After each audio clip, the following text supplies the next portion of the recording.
என்னது டைம் இல்லையா? ஃபோன் பேச டைம் இல்ல, ஃபேமிலி டின்னர் டைம் இல்ல, ஷாப்பிங் டேட்டிங் மீட்டிங் எதுக்கும் டைம் இல்ல. Make time. Take that holiday.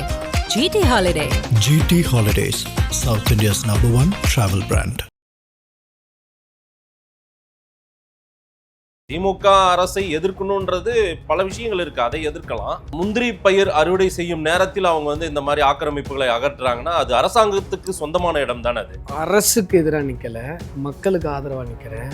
உங்கள் அரசு மக்களுக்கு எதிராக நிற்கிறது இல்லைங்க. அது அரசுக்கு சொந்தமான இடமா இல்லையா? புரியுதா? அரசு யாருக்கு சொந்தம்? மக்களுக்கானது தான் அரசு. அது ஞாபகம் இருக்கா? ஜேசிபி மிஷின் 40 மிஷின் இறங்குது மாதேஷ். அதே கடலூர் மக்கள் புயல்ல பாதிக்கப்பட்டப்போ ஒரு ஜேசிபி மிஷின் அனுப்புறதுக்கு வக்கில்ல உனக்கு. ஆனா இன்னைக்கு என்னுடைய முந்திரி மரத்தை புடுங்கி போறதுக்கு 40 ஜேசிபி மிஷின் அனுப்புறேன். இதான் அரசாங்கமா? உங்களை விட பொங்கக்கூடியவர்கள், உங்களை விட கோபப்படக்கூடிய வேல்முருகன் போன்றவர்கள் அந்த பகுதியை சார்ந்தவர்கள் தான், அந்த பகுதிக்கு பரிச்சயமானவர்கள் தான். அது முந்திரி காட்டின் தலைவன் தான் வேல்முருகன். அவருக்கெல்லாம் இந்த சப்ஜெக்ட் தெரியும். நான் அவர்கிட்டயும் ஒரு பேட்டி எடுக்கிறேன் இது குறித்து. நீங்க அதிகமா ஆக்கிரமிப்பு அகற்றம் தேவையில்லாத பேசக்கூடாது. கடலூர் மாவட்டத்தில் முழுமையாக ஒரு 50% என்எல்சியால் காலி, மிச்சம் ஒரு 30% இந்த சிப்காட்டுனால சுத்தமாக காலி. டிஸ்சார்ஜ் அவ்வளோ மோசமாக பண்ணுறாங்க. இந்தியாவிலேயே காற்று மாசுல 7வது இடம் கடலூர் மாவட்டம். அவ்வளோ மோசமாக அங்கே இருக்கிற ஆலை கழிவுகள் எந்த விதமான தூய்மைப்படுத்துதல் பணியும் இல்லாமல் நேரடியாக கடலுக்குள்ளேயும் காட்டுக்குள்ளேயும் கலக்கப்படுது. 3 அடி தோண்டிங்கன்னா தண்ணி வரும். இன்னைக்கு 300 அடி தோண்டா கூட கடலூர் மாவட்டத்தில் எங்கேயுமே தண்ணி கிடையாது. இந்த கேப்பர் மலையில மட்டும்தான் தண்ணி கிடைக்கும். மினரல் வாட்டர் மாதிரி இருக்கும் அங்க இருக்கிற தண்ணி. அங்க கொண்டு போய் தோல் தொழிற்சாலை அமைக்கிறேன்னு சொல்றான். அறிவு இருக்கவன் வேணா அது மாதிரி செய்வானா? அங்க 2000 மயில் செத்து போச்சு. மயில் முட்டை அப்படியே ஊந்து செத்து போச்சு. பாம்பு செத்து போச்சு, நரி செத்து போச்சு, மான் செத்து போச்சு. இவ்வளவு பெரிய பல்லுயிர் பெருக்கத்தை ஒரு அரசாங்கம் எப்படிங்க அழிக்கலாம்? 4000 மரங்கள் இருக்கிற ஒரு மிகப்பெரிய காட்டை எப்படிங்க நீங்க அழிக்கலாம்? உங்களுக்கு யாருங்க அதிகாரம் கொடுத்தா? ஆக்கிரமிப்புகளை அகற்றதுக்கு எதிர்த்தா நான் போராடினேன். முந்திரி மரங்களை புடுங்கி போறதுக்கு எதிராக போராடினேன். இன்னைக்கு புடுங்கி போட்டு போயிட்டேன். நாளைக்கு அவன் வாழ்வாதாரத்துக்கு என்ன பண்ணுவான்? நாளைக்கு அந்த பிள்ளைங்களுக்கு எப்படி ஃபீஸ் கட்டுவான்? எப்படி சார் அவன் என்ன நிலைன்றது அரசு என்ன சார் வெங்காய நிலை? என்ன சார் வெங்காய நிலை?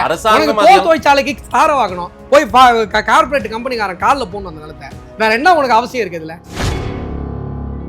கடலூர் மாவட்டம் மஞ்சக்குப்பம் பகுதியில், அதாவது அந்த கேப்பர் மலை, மலையடி குப்பம், இந்த பகுதியில் சில ஆக்கிரமிப்புகள் அது அகற்றும் வேலையை அரசாங்கம் செய்து கொண்டிருக்கிறது. அதற்கு எதிராக நீங்கள் போராடி அதை அரசுக்கு எதிராக நிற்கிற மாதிரி வருது. திமுக அரசை எதிர்க்கணுன்றது பல விஷயங்கள் இருக்கு, அதை எதிர்க்கலாம். முந்திரி பயிர் அறுவடை செய்யும் நேரத்தில் அவங்க இந்த மாதிரி ஆக்கிரமிப்புகளை அகற்றுறாங்கன்னா அது அரசாங்கத்துக்கு சொந்தமான இடம் தானே. அது அரசுக்கு எதிராக நிக்கல, மக்களுக்கு ஆதரவா நிக்கிறேன். உங்கள் அரசு மக்களுக்கு எதிராக நிற்கிறது இல்லைங்க. அது அரசுக்கு சொந்தமான இடமா இல்லையா? புரியுதா? அரசு யாருக்கு சொந்தம்? மக்களுக்கானது தான் அரசு. அது ஞாபகம் இருக்கா? அது எப்பவுமே ஞாபகம் இருக்கணும். சத்தியமா ஞாபகம் இல்லை. இல்லைங்க, அது அரசுக்கு சொந்தமான ஆக்கிரமிப்பு இடமா இல்லையா? அரசுக்கு சொந்தம்லாம் சொல்லாதீங்க. இப்போ நத்தம் புறம்போக்குன்னு இருக்கு.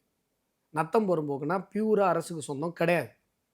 அனாதீனம்னு இருக்கு. அனாதீனம்னா பியூரா அரசுக்கு சொந்தம் கிடையாது. இப்போ ஒரு வாட்டர் பாடி, ஒரு நீர்நிலை, ஒரு தாங்கல், இந்த மாதிரி இருக்கு இல்லைங்களா, குளம், குட்டை, இதெல்லாம் பியூரா அரசுக்கு சொந்தம். எந்த ஆக்கிரமிப்பும் இருக்கக்கூடாது. இதெல்லாம் காமன் அண்டர்ஸ்டாண்டிங். நான் சொல்ற பகுதி ஏ ரிஜிஸ்டர்ல கல்லு குத்துன்னு இருக்கு, ஈக்குவல் டு நத்தம் புறம்போக்கு. அப்படின்னா என்ன அர்த்தம்? பட்டா யாராவது கேட்டா பட்டா போட்டு கொடுக்கலாம், அதான் அதுக்கு அர்த்தம். இல்ல, அது இப்ப தேவை இருக்கு, தொழிற்சாலை அமைக்க தேவைப்படுகிறது அந்த இடம். ஆக்கிரமிப்பை அகற்றும் வேலையை அரசாங்கம், அரசு அதிகாரிகள் பண்றாங்க. நான் சொல்றேன், நல்லா புரிஞ்சுக்கோங்க. நான் நல்ல தெளிவாக இதை சொன்னதுக்கு அப்புறமும் திருப்பு இந்த வாதத்துக்கு அவசியம் இருக்காது என்று நான் நம்புகிறேன். கேப்பர் மலை அப்படின்ற பகுதி என்ன அப்படின்னா, கடலூர் அசம்பிளி இருக்கு இல்லைங்களா, கடலூர் சட்டமன்றத்திற்கும் குறிஞ்சிப்பாடி சட்டமன்றத்திற்கும் எக்ஸாக்டாக சொன்னால் அந்த ஜெயிலு, சென்ட்ரல் ஜெயிலிருந்து அப்படியே ஆரம்பித்து குறிஞ்சிப்பாடி வரைக்கும் இருக்கிற ஒரு மணல் மேடு, இயற்கையாக அமைந்த ஒரு மணல் திட்டு, ஒரு மிகப்பெரிய மணல் மேட்டு பகுதி. அங்கே தான் இப்போ கடலூர் மாநகருக்கான சுற்றி இருக்கிற இந்த குறிஞ்சிப்பாடி, இந்த ஒரு 50-60 கிராமத்திற்கான நீர் தேவை, நிலத்தடி நீர் மட்டம் பாதுகாக்கப்படுவது அந்த மணல் மேட்டு பகுதியினால. ஏன்னா மணலுங்கிறது அது இயற்கையாகவே மழைநீர் சேகரிப்பாகவே அமைந்த ஒரு இடம். அங்கே பெய்கிற மழையாக இருக்கட்டும், மற்ற விஷயம் நேரடியாக நிலத்தடி நீருக்கு போகுது.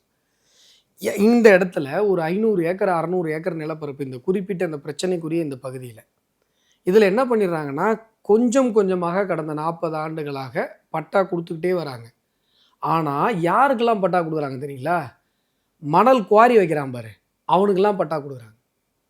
ஆனால் அந்த பகுதியில் முந்திரி விவசாயம், வாழை விவசாயம் செய்து வாழுகிற என்னுடைய ஏழை விவசாய ஜனங்களுக்கு பட்டா கொடுக்க மாட்டாங்கிறாங்க. அவங்க பட்டா கேட்டு ஏற்கனவே போய் பல போராட்டங்களை நடத்தியிருக்கிறார்கள். இதே எம்ஆர்கே பன்னீர்செல்வம் ஓட்டு கேட்டு வரும்போது நான் அவங்களுக்கு மலையில் பட்டா கொடுக்குறேன் அப்படின்னு சொல்லி தான் ஓட்டு கேட்டார். அதுக்கு தான் அந்த மக்களும் ஓட்டு போட்டாங்க. இன்றைக்கு என்ன பண்ணுறாங்க அப்படின்னு சொன்னால், ஒரு 160 ஏக்கர் முழுமையாக விவசாயிகள் முந்திரி மரங்களை நட்டு 3 தலைமுறைகளாக அவங்களுடைய வாழ்வாதாரமாக இருக்கக்கூடிய அந்த முந்திரி கொள்ளைகளை நாங்கள் அழிச்சிட்டு தோல் தொழிற்சாலை கொண்டு வருவோம். அழிச்சிட்டு இல்ல, அந்த இடத்தில் ஒரு தொழிற்சாலை அமைப்பதற்கு அந்த இடம் வேண்டும். புடுங்கி போட்டுட்டு ஜேசிபி மிஷின் 40 மிஷின் வந்து இறங்குது மாதேஷ். அதே கடலூர் மக்கள் வந்து புயல்ல பாதிக்கப்பட்டப்போ ஒரு ஜேசிபி மிஷின் அனுப்புறதுக்கு வக்கு இல்லை உனக்கு. ஆனா இன்னைக்கு என்னுடைய முந்திரி மரத்தை புடுங்கி போடுறதுக்கு 40 ஜேசிபி மிஷின் அனுப்புறேன். இதான் அரசாங்கமா? உங்களை விட பொங்கக்கூடியவர்கள், உங்களை விட கோபப்படக்கூடிய வேல்முருகன் போன்றவர்கள் எல்லாம் அந்த பகுதியை சார்ந்தவர்கள் தான், அந்த பகுதிக்கு பரிச்சயமானவர்கள் தான். அது முந்திரி காட்டின் தலைவன் தான் வேல்முருகன். அவரெல்லாம் வந்து அவருக்கெல்லாம் இந்த சப்ஜெக்ட் தெரியும். நான் அவர்கிட்டயும் நான் ஒரு பேட்டி எடுக்கிறேன் இது குறித்து. நீங்க அதிகமா நீங்க ஆக்கிரமிப்பு அகற்றம் தேவையில்லாத பேசக்கூடாது. இந்த நேரத்துல நான் யாரை பத்தியும் பாசிட்டிவாவோ நெகட்டிவாவோ இல்ல குறை சொல்லியோ இல்ல நிறை சொல்லியோ பேசுறதுக்கு நான் விரும்பல. நான் முழுமையா அந்த 4 கிராமம், அதை சுற்றி இருக்கிற 40 கிராமம், இந்த மக்கள் பிரச்சனை, இதை பேச போறேன். இது அரசியல் ரீதியா திருப்பணும்னு உங்களுக்கு விருப்பம் இருந்தா அதுக்கு இப்ப நான் இடம் கொடுக்க நான் தயாரா இல்லை. இப்ப நம்ம வேல்முருகன் பற்றியோ இல்ல மத்தவங்களை பத்தியோ பேசுறதுக்கு நான் இங்க வரல. எம்ஆர்கே பன்னீர்செல்வமே அதற்கான மாற்று இடத்திற்கான ஏற்பாட்டிற்கான வாய்ப்பை ஏற்படுத்தி கொண்டு இல்ல, அதற்கு நான் விசாரித்தேன். அவங்க அதுக்கான முயற்சியில இருக்கிறதாவும் சொல்றாங்க. அரசாங்கம் எங்க நிறைய இங்க சென்னையிலேயே சில ஸ்லம் போர்ட்ஸ் எல்லாம் வந்து அகற்றிட்டு கண்ணகி நகர் போன்ற இடங்கள்லாம் கொஞ்சம் அகற்றி வெளியில கொண்டு போனதுக்காக உங்களுக்கு ஒரு டெவலப்மெண்ட் தானே. என்ன வெங்காயம் டெவலப்மெண்ட்? உங்க மூணு மாநிலத்துக்காக ஒட்டுமொத்த மாவட்டத்தையும் தாரவாத்துட்டு உட்காந்துருக்கோம். எங்க கிட்ட வந்து டெவலப்மெண்ட் பத்தி பேசுறீங்களா? என்னதான் உங்களுக்கு கடலூர் மாவட்ட மக்கள் மேல அவ்வளவு இதேதானுங்க 8 வழிச்சாலைக்கெல்லாம் வந்து ஏதாவது கொஞ்சமாவது சென்ஸ் இருக்காங்க உங்களுக்கு? ஒரு ரோட்டுக்கும் ஒரு தோல் தொழிற்சாலைக்கு வித்தியாசம் தெரியாதா உங்களுக்கு? அந்த அளவுக்கு அவங்களுக்கு இல்லாம போச்சு. ஒரு சாலை கட்டமைப்புக்கும் ஒரு தோல் தொழிற்சாலைக்கு வித்தியாசம் தெரியாதா? நல்லா கேட்டுக்கங்க. கடலூர் மாவட்டத்தில் முழுமையா ஒரு 50% என்எல்சியால காலி, மிச்சம் ஒரு 30% இந்த சிப்காட்டுனால சுத்தமா காலி. டிஸ்சார்ஜ் அவ்வளோ மோசமா பண்றாங்க. இந்தியாவிலேயே காற்று மாசுல 7வது இடம் கடலூர் மாவட்டம். அவ்வளோ மோசமாக அங்கே வந்து அங்கே இருக்கிற ஆலை கழிவுகள் எந்த விதமான தூய்மைப்படுத்துதல் பணியும் இல்லாமல் நேரடியாக கடலுக்குள்ளேயும் காட்டுக்குள்ளேயும் கலக்கப்படுது. இங்கே நிலம் கொடுத்தவங்க, நீங்கள் கடலூர் மாவட்டத்தை பற்றி தெரிஞ்சுக்கோங்க மாதேஷ். ஆர்டிசன் ஊற்று இருந்த இடம், சும்மா தண்ணியிலேருந்து அப்படியே ஊற்று மேலே பொழந்துன்னு மேலே தண்ணி வரும். 3 அடி தோண்டிங்கன்னா தண்ணி வரும். இன்னைக்கு 300 அடி தோண்டினா கூட கடலூர் மாவட்டத்தில் எங்கேயுமே தண்ணி கிடையாது. இந்த கேப்பர் மலையில் மட்டும்தான் தண்ணி கிடைக்குது.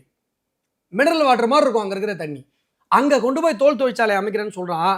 அறிவு இருக்கவன் வேணா அது மாதிரி செய்வானா? சரி, நீங்கள் அமைக்கிறேன்னு சொல்கிறீங்கல்ல, இப்போ மெட்ராஸில் நீங்கள் உங்கள் வீட்டில் ஒரு மரம் வளர்க்குறீங்க, வெட்ட முடியுமா உங்களால்? அதுக்கு ஒரு போர்டு இருக்குது, அவங்ககிட்ட போய் பர்மிஷன் வாங்கணும். 4600 மரத்தை எவனை கேட்டு நீ வெட்டின? எங்க நீ பர்மிஷன் வாங்கல? நீங்க எந்த மாசு கட்டுப்பாட்டு வாரி? நான் என்ன கேக்குறேன், ஏங்க ஆக்கிரமிப்புனே வச்சுக்கோங்க, நான் ஆக்கிரமிப்பாளர் தாங்க, நான் ஆக்கிரமிப்பாளர் தான். நான் வந்து 4500 மரங்களை நட்டு ஒரு 160 ஏக்கருக்கு ஒரு காட்டை உருவாக்கி வச்சிருக்கேன். It's a man made forest. நீ அங்கிட்ட இருந்து எடுத்துக்கிற ஆக்கிரமிப்புன்னு எதுக்கு அழிச்ச காட்டை? அங்க 2000 மயில் செத்து போச்சு, மயில் முட்டை அப்படியே ஊந்து செத்து போச்சு, பாம்பு செத்து போச்சு, நரி செத்து போச்சு, மான் செத்து போச்சு. இவ்வளவு பெரிய பல்லுயிர் பெருக்கத்தை ஒரு அரசாங்கம் எப்படிங்க அழிக்கலாம்? 4000 மரங்கள் இருக்கிற ஒரு மிகப்பெரிய காட்டை எப்படிங்க நீங்க அழிக்கலாம்? உங்களுக்கு யாருங்க அதிகாரம் கொடுத்தா? அப்படியே வந்து நின்று பேசுறீங்க. நேத்தெல்லாம் அந்த ஆர்டிஓ கிட்ட கேட்குறேன் நான், ஒரு 2 மாசம் டைம் கொடுங்க, பூத்து காய்ச்சிட்டு இருக்கு, 2 மாசத்துல அறுவடை முடிஞ்சிடும், அட்லீஸ்ட் அந்த முந்திரி அறுவடை முடிகிற வரைக்குமாவது நேரம் கொடுங்கன்ற. சார் என் கடமையை செய்ய விடுங்க சார். என்னங்க அவ்வளோ திமிரு எங்க இருந்துங்க வருது? ஏங்க ஒரு அதிகாரியா ஒரு சீட்ல உட்காந்துட்டீங்கன்னா அப்படி திமிரு வந்து இறங்கிடுமாங்க உங்களுக்குலாம்? அந்த தாசில்தார் அவ்வளோ ஆட்டிடியூட் காட்டுறேன். நான் நின்று அந்த மக்களுக்காக 2 மணி நேரம் பேசினேன் அவங்ககிட்ட. நான் போன உடனே சாலை மறியல் பண்ணலை, 2 மணி நேரம் பேசுகிறேன் அந்த அதிகாரிகள்கிட்ட. 2 மாதம் டைம் கொடுங்க, அறுவடை பண்ணிக்கிறோம். கொட்டை பொறுக்கிறதுன்னு சொல்லுவோம் மாதேஷ், அந்த முந்திரி அறுவடை அது வரைக்கும் நேரம் கொடுங்க. ம். என்னங்க அவசரம்? எனக்கு ஒரு 15 நாளைக்குள்ள அவசரமா வந்து ஒரே நாள்ல 30 மிஷின் எடுத்துட்டு வந்து அழிக்கிறதுக்கு என்னங்க அவசரம்? அப்படி என்னங்க இல்ல, பண்ண போறீங்க? முன்னறிவிப்பு கொடுக்காமலாம் அப்படி 30 மிஷின்லாம் வந்து நிக்காதுங்க. ஏமாத்துனாங்க. நேத்து நான் தாசில்தார்ட்ட நேரடியா கேட்டேன். அதாவது இல்ல, இந்த மாதிரி அந்த பகுதி முந்திரி காட்டு பகுதி விவசாய ஒருத்தன் பகுதி கையெழுத்து நல்லாவே தெரியுங்க உங்களுக்கு. ஒருத்தன் கையெழுத்து போட்டு இந்த எவிக்ஷன் நோட்டீஸ் வாங்கினான்னு காட்ட சொல்லுங்க தாசில்தார். சவால் விடுறேன். ஒருத்தனுக்கு ரிஜிஸ்டர் போஸ்ட்ல தபால் அனுப்பிச்சோன்னு சொல்ல இல்ல, சொல்லுங்க. இது அஸ்வத்தாமன் இது வந்து உண்மையை சொல்லுங்க. ஏன்னா 40 ஜேசிபி 30 ஜேசிபி வந்து நிக்குதுன்னா அந்த இடத்துல வந்து எவிக்ஷன் நோட்டீஸ் கொடுக்காம இதெல்லாம் பண்ணிட்டு இருப்பாங்க. இது ஏதோ ஒரு ஆக்கிரமிப்பு இல்ல. ஒருத்தருக்கு சட்ட முறைப்படி, நான் ஒரு அட்வொகேட், சட்ட முறைப்படி கோர்ட்ல கூட மிஸ்ரெப்ரசன்டேஷன் தான் பண்ணிருக்காங்க. அறிவிப்பு கொடுத்திருப்பாங்க. ஏன்னா மேல்மா சிப்காட் போன்ற பல விஷயங்கள் பாருங்க, நடக்குது. ரிப்ளை வந்ததை வச்சு நாங்க நோட்டீஸ் டியூவா கொடுத்தோம்னு சொல்லி கோர்ட்டை மிஸ்ரெப்ரசன்ட் பண்ணிட்டாங்க. ரிப்ளை மக்கள் கொடுத்துட்டாங்க. நீங்க மக்கள் ரிப்ளை 2 நாள்ல கூட கொடுப்பாங்க. அது வந்து நீங்க சஃபிஷியன்ட் டைம் கொடுத்தீங்கன்றதுக்கான அர்த்தம் கிடையாது. நீங்க வந்து ஒரு தபால் ஒருத்தன் கையெழுத்து போட்டு அந்த கிராம மக்கள் வாங்கினான்னு காட்ட சொல்லுங்க. ரிஜிஸ்டர் போஸ்ட் அனுப்பியிருக்கணுமா? அட்லீஸ்ட் ரிஜிஸ்டர் போஸ்டையாவது நான் ரெஃப்யூஸ் பண்ணா நீங்க காட்டணுமா? உங்க அட்ரஸுக்கு நான் ரிஜிஸ்டர் போஸ்ட்டுக்கு தபால் அனுப்பிச்சேன், நீங்க ரெஃப்யூஸ் பண்ணிட்டீங்க அப்படின்னா ரெக்கார்ட் காட்டணும்ல. டிஓவோட அசிஸ்டன்ட் ஒருத்தர் இருப்பார் தெரியுங்களா, அவர்கிட்ட கொண்டு போய் 87 நோட்டீஸ் கொடுத்துட்டு அது மக்களுக்கு சர்வ் பண்ணதான். காட்டு மிராண்டிங்க மாதேஷ். இவங்கெல்லாம் உண்மையிலே வந்து ஒரு படித்த ஒரு மக்களுக்கு பணிபுரிகிற அரசோ அதிகாரிகளோ கிடையாது. இல்ல, வேற சில போர்டு எல்லாம் இருக்குது. இப்ப பசுமை தீர்ப்பாயம் நீங்க கூட ஒரு இப்ப போயிருக்கேன். இது நீங்க கேக்குறீங்களா, ஆக்கிரமிப்பு சார், அரசாங்க நிலம் சார்ன்றீங்கல்ல. எல்லா பேப்பர்லயும் ஆக்கிரமிப்புகளை அகற்ற அஸ்வத்தாமன் போராட்டம். ஆக்கிரமிப்புகளை அகற்றதுக்கு எதிர்த்தா நான் போராடினேன். முந்திரி மரங்களை புடுங்கி போறதுக்கு எதிராக போராடினேன். இன்னைக்கு புடுங்கி போட்டு போயிட்டேன். நாளைக்கு அவன் வாழ்வாதாரத்துக்கு என்ன பண்ணுவான்? நாளைக்கு அந்த பிள்ளைங்களுக்கு எப்படி ஃபீஸ் கட்டுவான்? எப்படி சார் அவன் என்ன நிலைன்றது அரசு என்ன சார் வெங்காய நிலை? என்ன சார் வெங்காய நிலை? தோல் தொழிற்சாலைக்கு ஸ்டார வாங்கணும், போய் கார்பரேட் கம்பெனிக்காரன் கால்ல போடணும் அந்த நிலத்தை. வேற என்ன உனக்கு அவசியம் இருக்குது இல்ல? இதே மத்திய அரசின் திட்டங்கள் வரும்போது இந்த மாதிரி கேவலமா நாங்க கேள்வி கேட்கும்போது இந்த மாதிரி இந்த வளர்ச்சியும் வரவிடாம தடுக்கிறதே திமுக அரசு. சொல்ற போறாங்க 8 வழிச்சாலைக்கு ஒரு தென்னை மரத்துக்கு 50,000 கொடுத்தோங்க. எவங்க கொடுத்தான்? ஒரு திட்டத்துக்கு மாநில அரசு சொல்லிச்சுன்னு சொல்லுங்க பாப்போம். ஒரு தென்னை மரத்துக்கு 50,000. உங்க பகுதின்னு ஒண்ணே அஸ்வத்தாமனுக்கு இந்த அது 8 வழிச்சாலை வந்து அது யாவும் பகுதி. 8 வழிச்சாலை வந்து அது யாவும் பகுதி. அதுவும் அஸ்வத்தாமன் பகுதி தானே?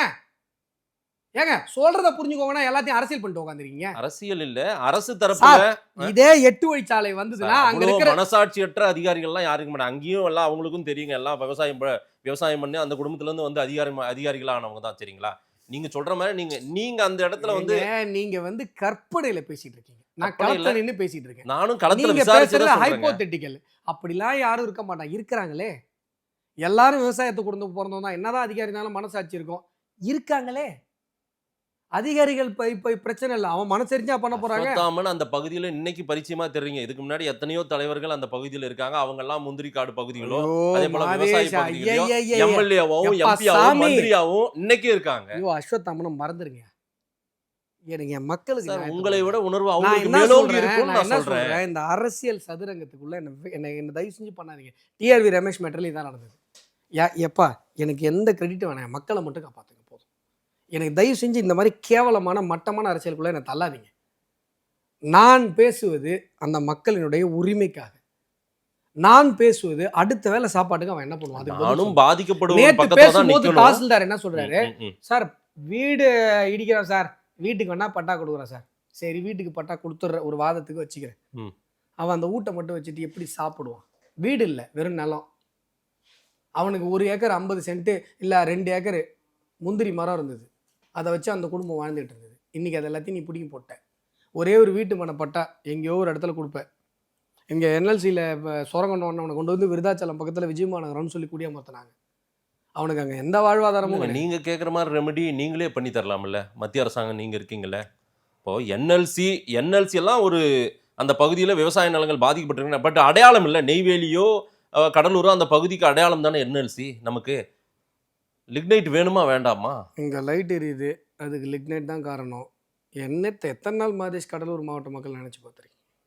அவங்களுக்குலாம் குறைந்தபட்சம் இங்கே எனக்கு நெய்வேலின்னா அதுதான் அடையாளம். எனக்கு வந்து என்எல்சி தான் அடையாளம். சும்மா ஏங்க ஏதாவது சொல்ற. லிக்னைட் கார்பரேஷன் ஒரு அடையாளம் தானே. சும்மா சொல்ற போறீங்க, ஏதாவது சொல்ற போறீங்க. ஏக்கருக்கு 25 லட்சம் ரூபா கேட்குறேன், அது கொடுக்கல. கலெக்டர் தான் சேங்ஷன் பண்ணணும். கலெக்டர் சேங்ஷன் பண்ணால் என்எல்சி தரதுக்கு தயாராக இருக்காங்க. ம். சென்ட்ரல் மினிஸ்டரும் அதான் சொல்கிறாரு, கலெக்டரை சேங்ஷன் பண்ண சொல்லுங்கள், உடனே அதை ரிலீஸ் பண்ண சொல்கிறாங்க. இந்த கலெக்டருக்கு ஏக்கருக்கு 25 லட்சம் கொடுக்க மனசு இல்லை என்எல்சி நிலையெடுப்பில். இவ்வளோதான் இங்கே நிலைமை, அவ்வளோதான் இங்கே இது. ஏன் இப்போ கடலூர் மட்டும்தானா? இருவேல்பட்டில் அவ்வளோ பெரிய மனித உரிமை மீறல் நடந்தது, யார் பேசுனீங்க? இல்லை வந்து இது சாத்தனூர் அணையை திறந்து விட்டு இத்தனை வீடு மூழ்கிச்சு, இத்தனை பேர் செத்து போய் சாவ பழைக்க கிடந்தானே, யார் அதை பற்றி பேசுனீங்க சார்? வட மாவட்ட பிரச்சனைனா யாருமே கண்டுக்க மாட்டீங்க சார். நானே சொல்கிறேன் சார், ஊடகங்களும் கண்டுக்காது, எந்த அரசியல் கட்சிகளும் கண்டுக்காது, எவனுக்கும் அக்கறை கிடையாது. நாங்கள் செத்தா கூட என்னெல்லாம் யாரும் பார்க்க மாட்டீங்க. இதான் உண்மை. நீங்க 4500 மரங்கள் கொண்ட ஒரு மிகப்பெரிய வனம் அழிக்கப்படுதுன்னு சொன்னா, நீங்க சார் இந்த சோகால்டு சுற்றுச்சூழல் ஆர்வலர்லாம் எங்க சார் போனா? இல்ல 4000 இப்ப 4500 மாதிரி இருக்கு. ரொம்ப அதிகப்படுத்தியும் சொல்ல வேண்டாம். ஒரு ஏக்கருக்கு 120 மரங்க, மொத்தம் 67 ஏக்கர் அழிக்கப்பட்டிருக்குது. என்னென்ன ஜேசிபியில் நீ காட்டு மீற அன்னி மாதிரி அழிச்சிட்டு போயிருக்கேன். இன்ச்சு டேப் வச்சு அழுதுட்டு இருப்பானே, இன்ச்சு டேப் வச்சு அழுதுட்டு இருப்பானா? நானே தோராயமாக தான் சொல்ல முடியும். நீ காட்டு மீறாண்டி பேய் போடுற மாதிரி பூந்து நாசம் பண்ணிட்டு போயிருக்கிற, எப்படி கணக்கெடுக்க முடியும்? அவ்வளோ பெரிய மேன் பவருக்கு நான் எங்கே போகிறது? ஏன் மாதேஷ் மனுஷனுடைய எமோஷன் புரிஞ்சுக்காம ஏதாவது பேசிட்டு இல்ல அப்படி இல்ல, நாம 4000 சொல்லிட்டீங்க, 4500 சொல்லிட்டீங்க. ஏன் இப்போ போய் பாருங்க, இப்ப நம்ம பேசிட்டு இருக்க நேரத்துல 1000 மரத்தை வெட்டி போட்டுருக்கோம் சார். பாதிக்கப்பட்டவங்க பக்கம் தான் நம்ம நிக்கணும், அப்படிதான் நிப்போம், சரிங்களா? பட் அரசு தரப்புல சார் இது உங்களுக்கு முன்னாடி பெரிய தலைவர்கள் இருந்தாங்க சார், இன்னைக்கு நீங்க அறியப்பாரு, இதெல்லாம் யாருங்க கேட்டா? ஏங்க சம்மந்தம் இல்லாம ஏங்க விஷயத்தை டைவர்ட் பண்றீங்க? இப்ப கேள்வி என்னங்க, கல்லாங்குத்துங்க, அது வந்து இட் இஸ் நாட் என்ன சொல்றது, பட்டா கொடுக்க முடியாத நிலப்பரப்பு கிடையாது. இப்ப உதாரணத்துக்கு நான் சொல்றேன், அனாதீனம்னு ஒரு கிளாசிஃபிகேஷன் இருக்குது, லேண்ட் கிளாசிஃபிகேஷன். அதுவுமே புறம்போக்குன்னு தான் சொல்லுவோம் காமன் வார்த்தையில், ஆனால் அது புறம்போக்கு கிடையாது. எல்லாமே அரசு நிலம், எல்லாமே அரசு நிலம். என்ன எல்லாம் அரசு நிலம்? கிளாசிஃபிகேஷன் இருக்குது. சட்டம் தெரியாதவன்ட்ட போய் இந்த டுபாகூர்லாம் விடணும். இப்போ அன்கிளைம்டு லேண்டு, இப்போ ஒரு லேண்ட் இருக்குது, அது மாதேஷோட லேண்டு தான். ஆனால் மாதேஷோடைய லீகல் ஏர்ஸ் வந்து மாதேஷோட லீகல் ஏர்ஸோ அதை கிளைம் பண்ணாம விட்டாங்க. அதான் அனாதீனம். நீங்கள் நாளைக்கு சஃபிஷியன்ட் டாக்குமெண்ட் வச்சு கிளைம் பண்ணீங்கன்னா அது உங்களுக்கு வந்துடும். ஆனால் கிளைம் பண்ணாத வரைக்கும் அது அன்கிளைம்டு ப்ராப்பர்ட்டி, அரசு புறம்போக்கு. அந்த புறம்போக்குக்கும் தரிசுக்கும் வித்தியாசம் இருக்குது. தரிசுக்கும் கல்லாங்குத்துக்கும் வித்தியாசம் இருக்குது. கல்லாங்குத்துக்கும் ஓட புறம்போக்குக்கும் வித்தியாசம் இருக்குது. ஓட புறம்போக்கில் நீ எத்தனை வருஷம் வீடு கட்டினாலும் பட்டா கொடுக்க முடியாது. ஆனால் நத்தம் புறம்போக்குன்னு வச்சுக்கோங்க, பட்டா கொடுப்பதற்காகவே உருவாக்கப்பட்ட லேண்டு. புதுசாக ஒரு முடியாத ஜனங்க இருக்காங்க, அவங்களுக்கு குடியிருப்புகள் அமைக்கணும், இல்லை அவங்களுக்கு பட்டா கொடுக்கணும். இதுக்கு தான் நத்தம் புறம்போக்கு இருக்குது. நத்தம் புறம்போக்கு மாதிரியான ஒரு பகுதி தான் கல்லாங்குத்து புறம்போக்கு. இவ்வளவு விஷயம் இருக்கு. நீங்க எல்லாத்தையும் சார் அரசு நிலம், சார் என்ன அரசு நிலம்? செக்ரட்டரியேட்ல வந்து நான் முந்திரி மரம் நட்டனா? செக்ரட்டரியேட்ல வந்து நான் செக்ரட்டரியேட் வாசல்ல வந்து முந்திரி மரம் நட்டனா? ஏதாவது சென்ஸ் இருக்கிறவங்க இப்படி பேசுவாங்க. சரி, நீங்க அவ்வளவு பேசுறீங்கல்ல, எதுக்கு கல்குவாரிக்காரனுக்கு அத்தனை பட்டா கொடுத்த? மண்ணை நோண்டி விற்கிறவனுக்கு பட்டா கொடுப்ப, போர் போட்டு தண்ணி எடுத்து அந்த பகுதியில பூரா மினரல் வாட்டர் கம்பெனி நடத்துறவனுக்கு நீங்க கொடுப்ப. ஆனா முந்திரி மரம் வச்சு ஏழை விவசாயினா தூக்கி போட்டு புடி. அதுக்குதான் வீட்டு மனை பட்டா கொடுக்குறேன்னு அவங்க ஒரு ரெமெடி கொண்டு வராங்க. இன்னைக்கு மாதேஷ், உங்களுக்கு ஒரு வீடு இருக்கு, ஒரு ஏக்கர் முந்திரி பருப்பு இருக்கு, அந்த வீட்டுல நீங்க குடும்பத்தோட வாழறீங்க. அந்த 1 ஏக்கர் முந்திரி பருப்பு உங்களுடைய முந்திரி பயிர் உங்களுடைய வாழ்வாதாரம். அதை 3 தலைமுறையா நீங்க வளர்க்குறீங்க. அந்த 1 ஏக்கர்ல இருக்கிற 100 முந்திரி மரங்களை உங்க கண்ணு முடி பிடிங்கி போடுறாங்க. அங்க இருக்கிற மயில் சாவுது, மயில் முட்டை சாவுது, கோழி மேயிற மாதிரி மேயும் அவங்க மயில். அத்தனை பல்லுயிர் பெருக்கத்தையும் அழிச்சு உங்க கண்ணு முடி பொழந்து போடுறான். உங்களுக்கு உங்க வீட்டையும் இடிச்சிருவான். இடிச்சதுக்கு அப்புறம் உங்களுக்கு ஒரு வீட்டு மன பட்டா கொடுப்பான். அந்த வீட்டு மன பட்டாவில் நீங்க என்ன பண்ணுவீங்க? மனசாட்சியோட பதில் சொல்லணும். உன் வாழ்வாதாரம், உன்னுடைய பொருளாதாரம் ஒரே நாள் அழிக்கப்படுது. எதுக்கு? இல்ல இன்டிமேஷன் இல்ல, தகவல் கொடுக்கல, எவிக்ஷன் நோட்டீஸ் கொடுக்கலன்ற பாருங்க. வாதத்தை அந்த நீங்க சொல்றீங்க as advocate ன்னு. சார் 22ஆம் தேதி ஸ்டாலின் வந்து இந்த மாதிரி ஒரு தோல் தொழிற்சாலை வரும்ன்றது ஏற்கனவே ஒரு அறிவிப்பும் இருந்திருக்கும், ஒரு சிம்டம்ஸ் அறிகுறியும் அந்த மக்களுக்கு தெரிஞ்சிருக்கும். அதே போல நம்ம ஆக்கிரமிப்பு இடம் இது கண்டிப்பா கைப்பற்ற போறாங்க, அரசாங்கம் எடுக்க போறாங்க அப்படின்றது அந்த மக்களுக்கு அந்த அறிகுறியே தெரியல. திரும்ப ஆக்கிரமிப்பு பண்ணீங்கன்னா எனக்கு கெட்டக்கும் சார். இன்னைக்கு மொத்த பேப்பர்லயும் அதான் சார் நியூஸா வந்திருக்கு. அதை தான் சார் நான் கேள்வியா வைக்கிறேன். நான் ஏதாவது கேள்வி தப்பா கேட்கறேன். உங்களுக்கு இந்த கிளாசிஃபிகேஷன் தெரியல. நத்தம் புறம்போக்குக்கும் கல்லாங்குத்துக்கும், இல்லை அனாதீனத்துக்கும், இல்லை ஓட புறம்போக்குக்கும், இல்லை அரசு புறம்போக்குக்கும், அரசு நிலத்திற்கும் உங்களுக்கு வித்தியாசம் தெரியல, கிளாசிஃபிகேஷன் தெரியல. எல்லாத்தையும் புறம்போக்குன்னு நீங்க சொல்றீங்கன்னா அது உங்க பிரச்சனை. நான் கிளாசிஃபிகேஷன் கொடுத்ததுக்கு அப்புறம் அரசாங்கம் இன்னைக்கு அந்த முடிவு எடுத்து பண்றாங்க. சார் அரசாங்கம் பண்ணாலும் பத்திரிகைகள் பண்ணாலும் தப்பு தானே சார். நான் தான் கிளாசிஃபிகேஷன் கொடுக்குறேன்ல, என்ன எப்படி நீ ஆக்கிரமிப்பாளர்னு சொல்லுவேன்? நத்தம் புறம்போக்குல வீடு கட்டிருக்கிறவன் புறம்போக்கு ஆக்கிரமிக்கிறான்னு அர்த்தம் கிடையாது. சரி, நத்தம் புறம்போக்குனா நீ பட்டா கொடுக்குறது தான் அந்த லேண்ட். அசோத்தாமனால இப்ப அதுக்கு ஸ்டே வாங்க முடியுமா? அதை நிறுத்த முடியுமா? நீங்க அங்க லீகலா பேசுறீங்களே, என்கிட்ட சொல்றீங்களா ஸ்டே வாங்க முடியுமா? இன்னைக்கு நான் அதுக்கு தான் பசுமை தீர்ப்பாயம் போயிருக்கேன். ஏற்கனவே நீங்க 4000 இன்னைக்கு மரம் சொல்லிட்டீங்கல்ல சார், அரசு புறம்போக்கு சார், போயிட்டீங்க சார், வந்துட்டீங்க சார். 4000 மரத்தை யாரு கிட்ட வச்ச? எங்க பெர்மிஷன் வாங்கின? ம். எந்த சுற்றுச்சூழல் அமைப்பு உனக்கு பெர்மிஷன் கொடுத்தது? சரி. Mad mad forest. சரி. ஏன் ஆயிடுச்ச? நீ எடுத்த சரி, எடுத்து அந்த முந்திரி மரத்தோட வச்சிருக்க வேண்டியதானே? ம். இப்போ வரைக்கும் நீங்க சொல்றீங்கல்ல தோல் தொழிற்சாலைக்கான அறிவிப்பு இப்போ வரைக்கும் வரல மாதேஷ். இல்ல சிஎம் 22ஆம் தேதி நீங்களே சொல்றீங்க. 22ஆம் தேதி வராரு. அங்க சில நலத்திட்டங்கள் தொடங்க போறாரு. இவ்வளவுதான் அறிவிப்பு. ஆ. இது நான் ஹிடன் இன்ஃபர்மேஷன் நான் கலெக்ட் பண்ணி சொல்லிட்டு இருக்கேன் உங்கள்ட்ட. ஆ. அங்க தோல் தொழிற்சாலை அமைக்கப்பட போகுது, அதுக்கு அடிக்கல் நாட்டுறாரு அப்படிங்கிறது. ஆனா இது வரைக்கும் அரசு தரப்புல இருந்து ஒரு முறையான அறிவிப்பு வரல. ம். ஏன் சார் அறிவிப்பு கொடுக்கலாமே, மக்கள்கிட்ட பேசலாமே, ஏன் இந்த திருட்டுத்தனம்? இல்ல அப்படி போற போக்குல உடனே எல்லாம் அனௌன்ஸ்மெண்ட் கொடுத்துட முடியாது இல்ல.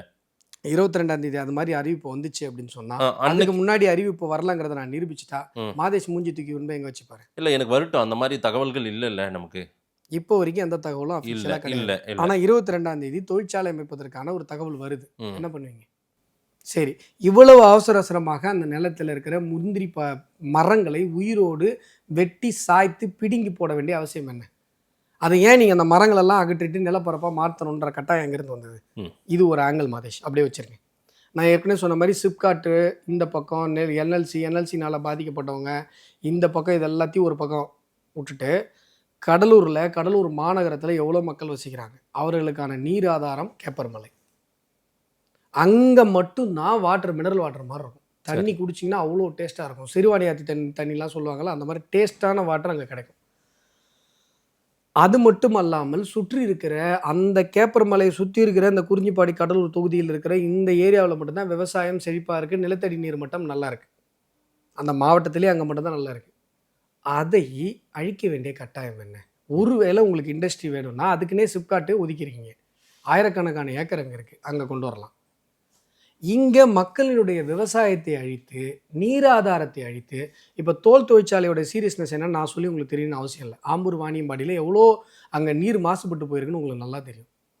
அங்கே நிலத்தடி நீர் மட்டம் மாசுபடும், தேவையில்லாத வேதியியல் பொருட்கள் அந்த தண்ணீரில் கலக்கும், கெடில மாறு நாசமாக போயிடும். இதெல்லாம் நாங்கள் பேசக்கூடாதா? என் மாவட்டத்தில் எல்லாத்தையும் தின்னு தீர்த்துட்டீங்க. அந்த கேப்பர்மலை மட்டும்தான் இருக்குது, அதையே அழிக்கணும்னு கொடூர பற்களை கொண்ட அரக்கனை போன்று ரத்த வெறியோடு நின்றுட்டு இருப்பீங்க. அதை நான் கேட்கக்கூடாதா? இயற்கை காக்கப்பட வேண்டும், நிச்சயம் அந்த மக்களுக்கு ஒரு நீதி கிடைக்கட்டும். நான் அதனால தான் இந்த கேள்வியை நான் முதல்ல வச்சுருந்தேன். அதனுடைய உண்மைத்தன்மை என்னன்றதை நிச்சயமே ஆய்வுக்குட்படுத்தி இதை மறுபரிசீலனை செய்ய வேண்டும்ன்றது என்னுடைய கருத்தாகவும் இருக்கு. முதல்ல பேசுனது மாதேஷோட மனசாட்சி, ரெண்டாவது பேசுனது உங்களுக்கு இருக்கிற அழுத்தம். ஏன்னா நான் சொல்கிறத ஒத்துக்கிட்டா உங்களுக்கு நிறைய பேர் உங்களை திட்டுவாங்க. அவர் உண்மையை சொன்னார்னா ஏங்க நீங்கள் ஒத்துக்கிட்டீங்க, ஒரு சந்தேகக்குரிய போடுங்க அங்கே அப்படின்னு. ஊபிஸ்லாம் உடனே உங்களை இது பண்ணுவாங்க. இல்ல ஏன்னா நம்மளால மனிதர்களாவே பேச முடியாது. நமக்கு எல்லாருக்குமே ஒரு அரசியல் கலர் இருக்கும். அந்த அரசியல் கலருக்குள்ள தான் நம்ம பேசுவோம். அந்த கலரை தாண்டி நான் இப்போ இவ்வளோ நேரம் பேசினேன்ல, என்னோட அரசியல் கலர்லாம் இதில் எதுவுமே இல்லை. நான் மனுஷனா தான் பேசினேன். இல்ல இது காக்கப்பட வேண்டிய இடமா இருந்தால் நிச்சயமா இது காக்கப்பட வேண்டும். கிரேட்.